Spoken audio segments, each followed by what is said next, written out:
ចាជំរាបសួរក៏ដូចជាសួស្តីបងប្អូនទាំងអស់គ្នាជួបគ្នាជាមួយនឹងនាងខ្ញុំម្ដងទៀតហើយបងប្អូនហើយថ្ងៃនេះផងដែរតនេអត់ដឹងធ្វើអីបងប្អូនគឺមានពងមាន់នេះគឺទិញពីម៉ាក់មកល្អមែនតើអញ្ចឹងខ្ញុំក៏ចង់ឃើញចង់ញ៉ាំពងមាន់អាំងសបកបងប្អូនចាពងមាន់អាំងគ្រឿងពិសេសណាចាអញ្ចឹងថ្ងៃនេះខ្ញុំមានពងមាន់10គ្រាប់បងប្អូនចាហើយមានគ្រឿងផ្សំមួយចំនួនទៀតគឺងាយស្រួលធ្វើមែនតើបងប្អូនអាចធ្វើញ៉ាំខ្លួនឯងបានណាគឺយើងញ៉ាំបានឆ្អែតហើយញ៉ាំបានច្រើនអ្នកហើយគឺសំខាន់គឺមានអនាម័យយើងធ្វើខ្លួនឯងណាចាហើយមានគ្រឿងផ្សំមួយចំនួនដូចបងប្អូនឃើញអញ្ចឹងនៅក្នុងកូនចាននេះគឺមានម្រេចចាម្សៅស៊ុបស្ករប៊ីចេងជាមួយនឹងអំបិលល្អិតណាបងប្អូនចាហើយវិធីធ្វើគឺងាយមែនតើគាត់តែលាយគ្រឿងហើយច្រកចូលទៅក្នុងសម្បកយកទៅចំហុយតមកយកទៅអាំងគឺជាការស្រេចឥឡូវចង់ដឹងថា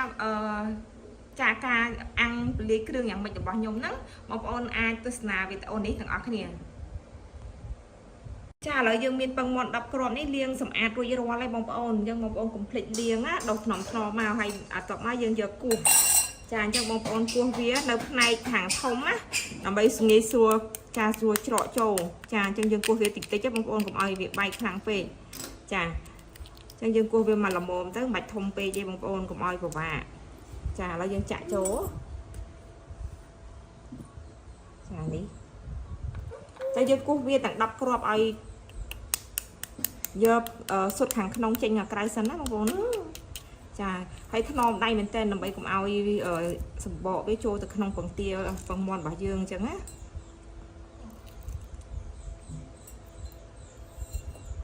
ចានេះ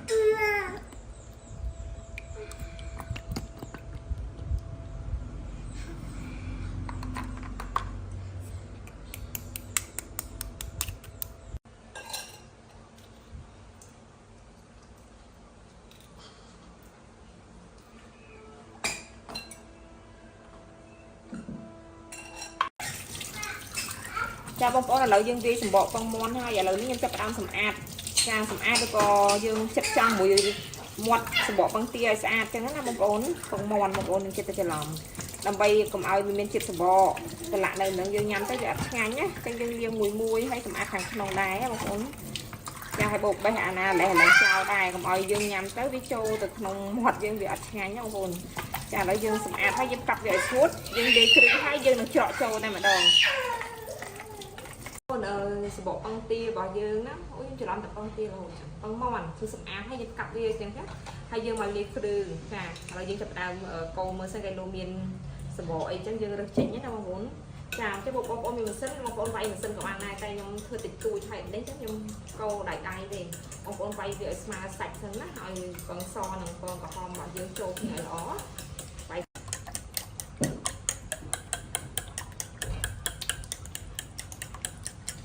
ដាក់គ្រឿងផ្សំណាអញ្ចឹងខ្ញុំដាក់ទាំងអស់លើកលែងតែម្រេចទេអត់ដាក់ឲ្យបងប្អូនចានេះចេងបងប្អូនលេងទៅមិនបាច់ប្រៃពេកទេព្រោះយើងអាចញ៉ាំមួយអំបិលម្រេចឬក៏ទឹកត្រីបុកអីបានអញ្ចឹងណានេះគឺស្ករហើយម្សៅស៊ុបចា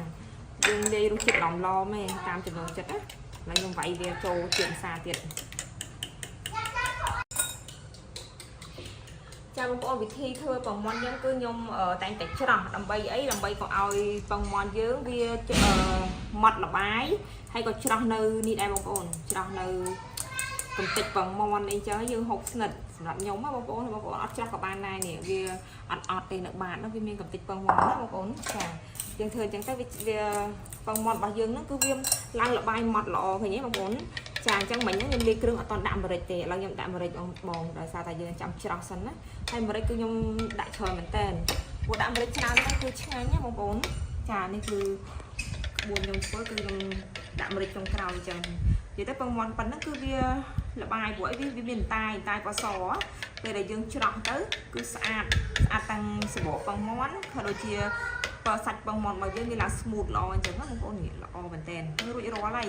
យើងអាចច្រកចូលទៅក្នុងសម្បកពងទាដើម្បីយកតាសម្បកពងមាន់ហ្នឹងដើម្បីយកតាអាំងបានហើយចាអញ្ចឹងរួចរាល់បងប្អូនហើយសម្រាប់រសជាតិបងប្អូនអាចដាក់តាមចំណូលចិត្តដោយអ្នកខ្លះក៏ដាក់ទឹកត្រីហើយអ្នកខ្លះដាក់ប្រេងខ្យងអញ្ចឹងណាបងប្អូនតែសម្រាប់ខ្ញុំអ្នកសូវចូលចិត្តទេរសជាតិវាយើងដិតពេកហើយយើងធុងក្លិនប្រេងខ្យងនេះខ្ញុំចាញ់ណាអញ្ចឹងខ្ញុំអត់ដាក់ទេបងប្អូនខ្ញុំចូលចិត្តរសជាតិដាក់តាស្ករបើវាចេញជាមួយនឹងម្រេចហ្នឹងទេចាឥឡូវយើងរួចរាល់ហើយចាប់ផ្ដើមច្រកចូលទៅក្នុងចាសម្បកពងមាន់ទាំងអស់គ្នា ច ចាបងប្អូនឥឡូវហ្នឹងគឺដល់វគ្គច្រកពងមាន់នេះខ្ញុំជួបបាន4 5ហើយបងប្អូនហើយខ្ញុំប្រើច្រកហ្នឹងបងប្អូនអ្នកខ្លះប្រើសារ៉ាងអ្នកខ្លះប្រើស្ព្រីអញ្ចឹងតែសម្រាប់ខ្ញុំមានកូនកែវនេះបងប្អូនស្រួលមែនតើវាមានចប៉ុយនេះអញ្ចឹងណាចាអញ្ចឹងយើងដុសច្រកទៅហើយកលែងវាឲ្យស្មើផងព្រោះអីវាអាចដោយតាមរិចអីអញ្ចឹងណាបងប្អូនចានេះគឺខ្ញុំជួបបាន4 5ហើយចាអញ្ចឹងស្រួលមែនតើបងប្អូនមានកែវដែលស្រាចប៉ុយអញ្ចឹងណាគឺច្រកលឿនអត់ដូចខ្ញុំពីមុនមួយដាក់តារាងដាក់អីណាចាហ្នឹងរួចរាល់បងប្អូនយើងអាចដាក់ចំហុយទៅចាំខ្ញុំប្រាប់ពីវិធីចំហុយកុំឲ្យឡើងពងមាន់បែកបងប្អូនអាចធ្វើវិធីនេះងាយមែនតើអត់ដល់10នាទីទេហើយយើងអាចធ្វើឲ្យកូនតូចយើងញ៉ាំបានណាគឺគាត់ចូលចិត្តមែនតើខ្ញុំស្ទើរចាននំអាកោហ្នឹងឥឡូវខ្ញុំដាក់ធម្មតាក៏បានដែរចាបងប្អូនឥឡូវរួចរាល់ហើយសម្រាប់ពងមាន់របស់យើងច្រករួចរាល់ហើយយើងនឹងធ្វើការក្របវាហើយយកទៅចំហុយបងប្អូនបន្តែបងប្អូនកុំបិទឲ្យជិតណាប្រើភ្លើងតិចចាអញ្ចឹងយើងបិទដាក់ចង្កឹះមួយអញ្ចឹងទៅដើម្បីកុំឲ្យវាងុំកុំសួរខ្លាំងហើយពងមាន់យើងវាបែកអញ្ចឹងយើងបើកភ្លើងតិចហើយធ្វើឲ្យពងមាន់របស់យើងវាចំហុយឆ្អិនហើយសាច់ពងមាន់របស់យើងហាប់ណាកុំឲ្យឡើងរីកដូចផ្កាពេញឆ្នាំងណាបងប្អូនចាអញ្ចឹងបើកភ្លើងតិចមែនតើតែឥឡូវយើងយកទៅដាក់លើចក្រានណាចាបងប្អូនដែលយើងដាក់ចំហុយហើយខ្ញុំបើកភ្លើងតិចមែនតើហើយបងប្អូនអាចមើលបានគឺដាក់ចង្កឹះអញ្ចឹងណាកុំបិទឆ្នាំងចិត្តតែបិទឆ្នាំងចិត្តដឹងតែយើងអត់បានញ៉ាំទេពងមាន់របស់យើងគឺ fail ហើយ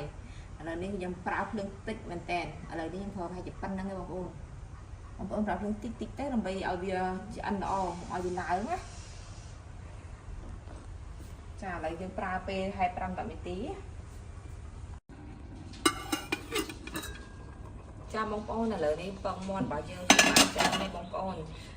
អាចសាក់ចាក់បានណាបើចាក់ទៅដកមកវាអត់មានជាតិទឹកសើមទេអាហ្នឹងឆ្អិនទេបងប្អូនអានេះគឺឆ្អិនមែនតើនិយាយទៅគឺក្អៅមែនតើឆ្អិនទេបងប្អូនអញ្ចឹងយើងអាចស្រង់ញ៉ាំបានហើយបងប្អូនមានពេលអាចយកទៅអាំងនៅលើជូងបន្ថែមទៀតក៏បានដែរតែសម្រាប់ខ្ញុំដល់ថាអត់មានពេលបងប្អូនយើងកូនតូចអញ្ចឹងគឺយើងធ្វើតែប៉ុណ្ណឹងបានហើយនេះពងមាន់យើងគឺល្អមែនតើឥឡូវខ្ញុំស្រង់បកឲ្យបងប្អូនមើលចាបងប្អូនឥឡូវពងមាន់អាំងរបស់យើងគឺឆ្អិនរួចរាល់បងប្អូនខ្ញុំ